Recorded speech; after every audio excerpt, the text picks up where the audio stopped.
Shalom Bapak Ibu dan Saudara sekalian yang terkasih di dalam Tuhan. Bacaan hari ini terambil dari Roma 4 ayat 1 sampai 12. Abraham dibenarkan karena iman. Jadi apakah akan kita katakan tentang Abraham, bapa leluhur jasmani kita? Sebab jika Abraham dibenarkan karena perbuatannya, maka ia beroleh dasar untuk bermegah, tetapi tidak di hadapan Allah. Sebab apakah dikatakan nas kitab suci, lalu percayalah Abraham kepada Tuhan, dan Tuhan memperhitungkan hal itu kepadanya sebagai kebenaran. Kalau ada orang yang bekerja, upahnya tidak diperhitungkan sebagai hadiah, tetapi sebagai haknya. Tetapi kalau ada orang yang tidak bekerja, namun percaya kepada Dia yang membenarkan orang durhaka, imannya diperhitungkan menjadi kebenaran. Seperti juga Daud menyebut, berbahagia orang yang dibenarkan Allah bukan berdasarkan perbuatannya. Berbahagialah orang yang diampuni pelanggaran-pelanggarannya dan yang ditutupi dosa-dosanya. Berbahagialah manusia yang kesalahannya tidak diperhitungkan Tuhan kepadanya. Adakah ucapan bahagia ini hanya berlaku bagi orang bersunat saja, atau juga bagi orang yang tak bersunat?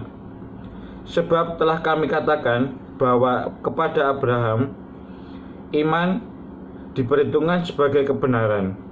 Dalam keadaan manakah hal itu diperhitungkan? Sebelum atau sesudah ia disunat?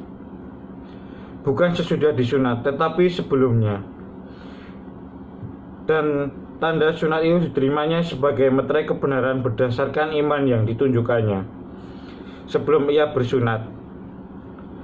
Demikianlah ia dapat menjadi bapa semua orang percaya yang tak bersunat, supaya kebenaran diperhitungkan kepada mereka, dan juga menjadi bapa orang-orang bersunat, yaitu mereka yang bukan hanya bersunat tetapi juga mengikuti jejak iman Abraham, bapa leluhur kita pada masa ia belum disunat.